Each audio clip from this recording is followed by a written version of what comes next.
and the Honest Woodcutter. From Aesop's Fables. Long, long ago lived a poor woodcutter. He went to the forest every day to cut wood. One day, as he was cutting wood, his axe fell into the river. "Oh no! How will I work without an axe?" cried the woodcutter. All of a sudden, a fairy appeared. "Is this yours?" she asked, holding up a silver axe. "No," replied the woodcutter. "Is this yours?" the fairy asked, holding up a gold axe. "No," said the woodcutter. "Is this yours?" asked the fairy, holding up a wooden one. "Yes, yes," cried the woodcutter, happy to have his axe back. "You told the truth, so take the gold and silver axes too," said the fairy.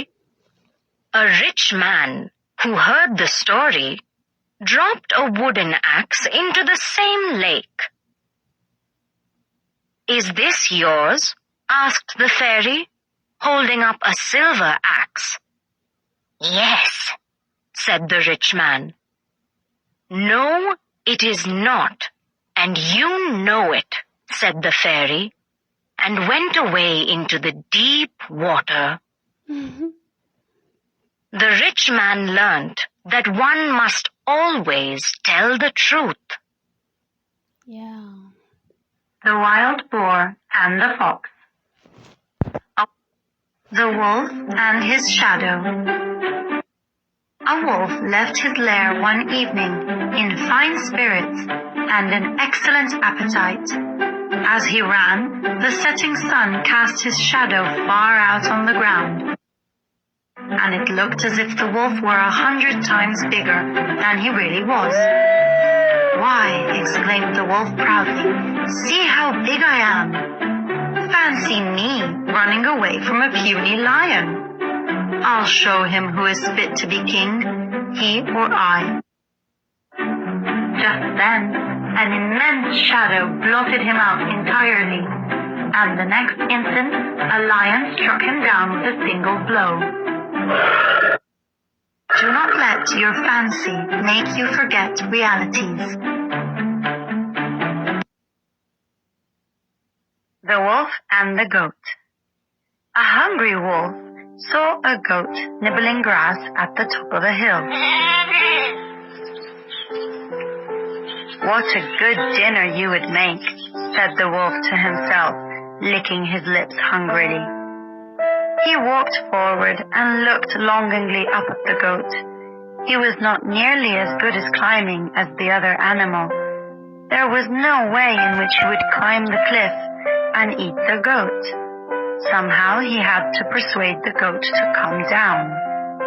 "Good morning, Madam Goat," he called out, putting out his best smile. "Please be careful. It's so high on that cliff. I should hate you to be hurt. I'll tell you what. Why don't you come down here where the grass is fresh and green? I speak to you as a friend." The goat was not stupid. She looked down at the wolf and shook her head. "You can't trick me," she called down. "You don't care whether the grass I eat is fresh and green or dry or brown. All that you want to do is eat me. Look before you leap."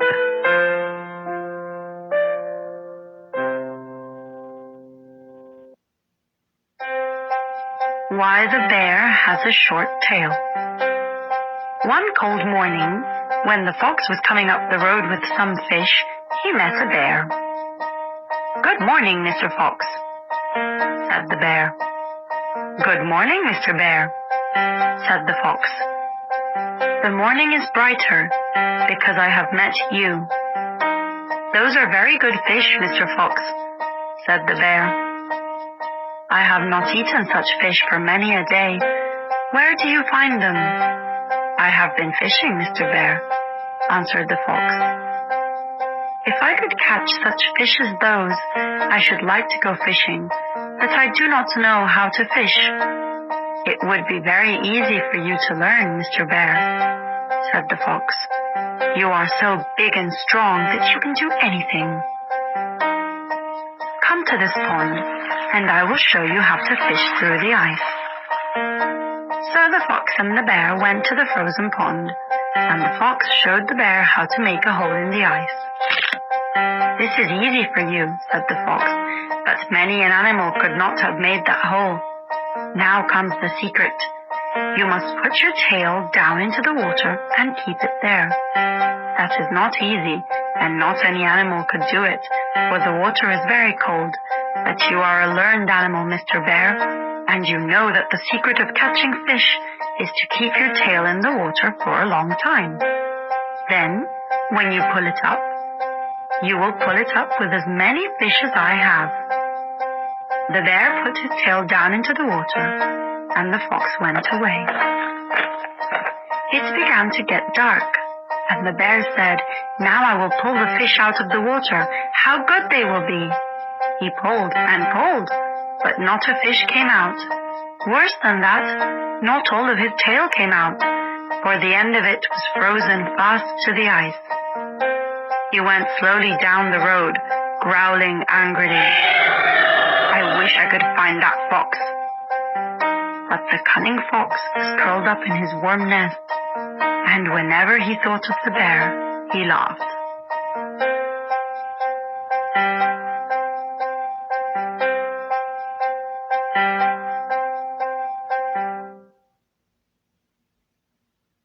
Why the fish lives in the water. Many years ago, when King Io was ruler of Calabar, the fish used to live on the land. He was a great friend of the leopard, and frequently used to go to his house in the bush, where they had a lot of fun together. Now the leopard had a very beautiful wife, with whom the fish fell in love. And after a time, whenever the leopard was absent in the bush, the fish used to go to his house, and the wife and the fish used to be together. Until at last, an old woman who lived near informed the leopard what happened whenever he went away. At first, the leopard would not believe that the fish, who had been his friend for so long, would play such a low trick, but one night he came back unexpectedly and found the fish and his wife together. The leopard was very angry and wanted to kill the fish, but he thought that because they had been friends for so long, he would not deal with him himself, but would report his behavior to King Io. This he did, and the king held a big meeting at which the leopard stated his case quite shortly. But when the fish was put upon his defense, he had nothing to say.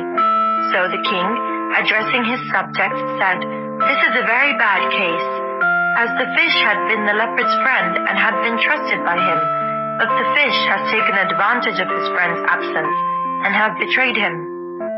The king therefore made an order that for the future the fish should live in the water, and that if he ever came on the land, he should die.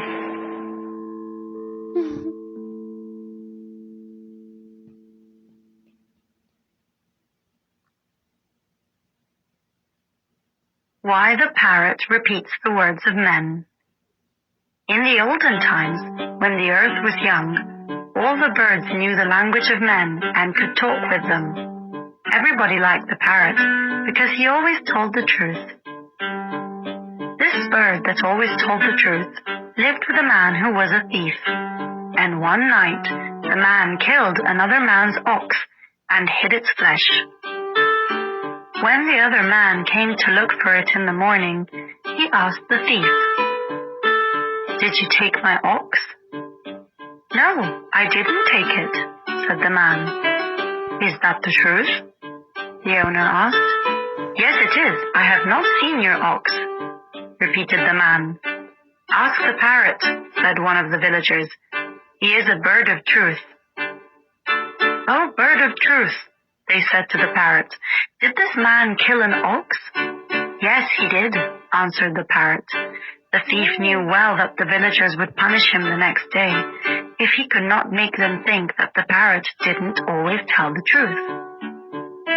When night came, he put a great jar over the parrot. Then he poured water upon the jar and struck it many times with a tough piece of oak. This he did half the night. Then he went to bed and was soon fast asleep. In the morning, the men came to punish him. How do you know that I killed the ox? He asked. Because the bird of truth says that you did. The bird of truth, he said. That parrot is no bird of truth. He will not tell the truth even about what happened last night. Ask him if the moon was shining. Did the moon shine last night? The men asked. No, answered the parrot. There was no moon, for the rain fell, and there was a great storm in the heavens. I heard thunder half the night.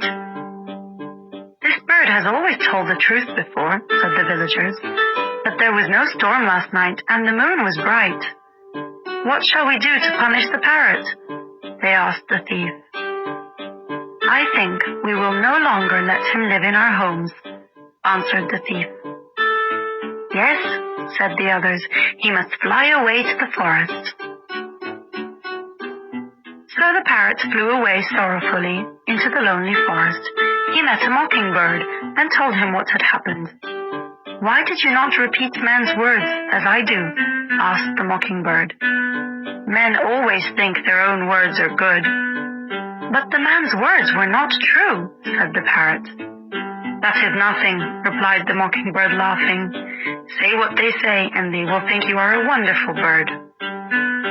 Yes, I see, said the parrot truthfully. And I will never again be punished for telling the truth. I will only repeat the words of others. Wow. Thank you. Why the sun and moon live in the sky. Many years ago, the sun and water were great friends, and both lived on the earth together. The sun very often used to visit the water, but the water never returned his visits.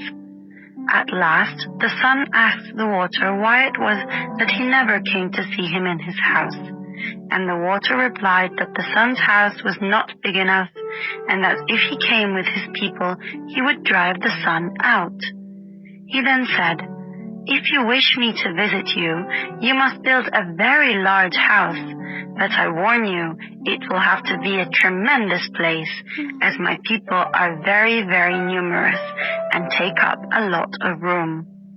The sun promised to build a very large house, and soon afterwards he returned home to his wife, the moon, who greeted him with a broad smile when he opened the door. The sun told the moon what he had promised the water, and the next day commenced building a huge house in which to entertain his friend. When it was completed, he asked the water to come and visit him the next day. When the water arrived, he called out to the sun and asked him whether it would be safe for him to enter, and the sun answered, Yes, come in, my friend. The water then began to flow in, accompanied by the fish and all the water animals. Very soon, the water was knee-deep, so he asked the sun if it was still safe, and the sun again said, Yes, so more water came in.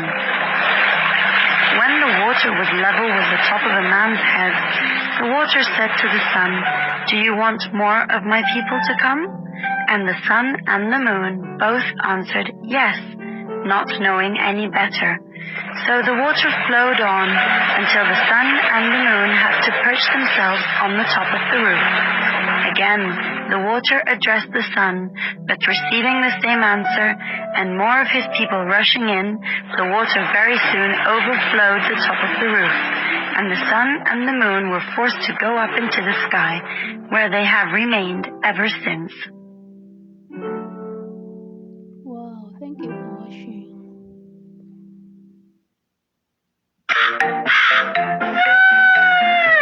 The Crow and the Fox. bright morning, a crow was flying around and saw a piece of cheese on a windowsill. Oh, cheese! Yummy! Even if my friends beg me, I'm not sharing. The crow quickly took the cheese in his beak and flew off high in the sky. After flying far, far away, the crow landed on a branch. I've never seen a bird as beautiful as you. Upon hearing these wonderful words, the crow immediately began to look around. Huh? And how do you keep your feathers so lustrous? The crow could see the fox under the tree, praising him. You can't fool me. I know you're just after my cheese. Thought the crow. He quickly turned his head and pretended not to hear the fox's words. Now all you need is a beautiful singing voice, and you will be seen as the most amazing crow ever. Then the fox turned around as if she were planning to leave. Now the crow was determined to show off his voice and sing for the fox as loud as he could. Just as the crow opened his mouth, the cheese fell from his beak onto the ground. The fox ran for the fallen piece of cheese and took it in her mouth. Thanks, Crow. The crow realized he had finally fallen for the fox's trick, but it was too late. My cheese! Since then, all of the mice haven't had any peace. So the mice decided to quickly gather for a town meeting to be rid of this cat. No. Stone Soup. A kindly old stranger was walking through the land when he came upon a village. As he entered, the villagers moved towards their homes, locking doors and windows. The stranger smiled and asked, "Why are you all so frightened? I am a simple traveler, looking for a soft place to stay for the night, and a warm place for a meal." "There's not a bite to eat," he was told. "We are weak and our children are hungry." "Oh, I have everything I need," he said. "In fact, I was thinking of making some stone soup to share with all of you." He pulled an iron cauldron from his cloak, filled it with water, and began to build a fire under it. Then, with great ceremony, he drew an ordinary-looking stone from a silken bag and dropped it into the water. By now, hearing the rumor of food, most of the villagers had come out of their homes or watched from their windows. As the stranger sniffed the broth and licked his lips in anticipation, hunger began to overcome their fear. "Ah," said the stranger, "I do like a tasty stone soup. Of course, stone soup with cabbage. That's much better." Soon, a villager approached hesitantly, holding a small cabbage. He added it to the pot. "Wonderful," cried the stranger. "You know, I once had stone soup with cabbage and a bit of salt beef as well, and it was fit for a king." The village butcher managed to find some salt beef, and so it went through potatoes, onions, carrots, mushrooms, and so on, until there was indeed a delicious meal for everyone in the village to share. The villager elder offered the stranger a great deal of money for the magical stone, but he refused to sell it and traveled on the next day.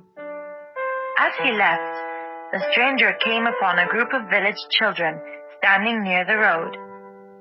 He gave the silken bag to the youngest child and whispered to him that it was not the stone, but the villagers that had performed the magic. By working together, with everyone contributing what they can, a greater good is achieved.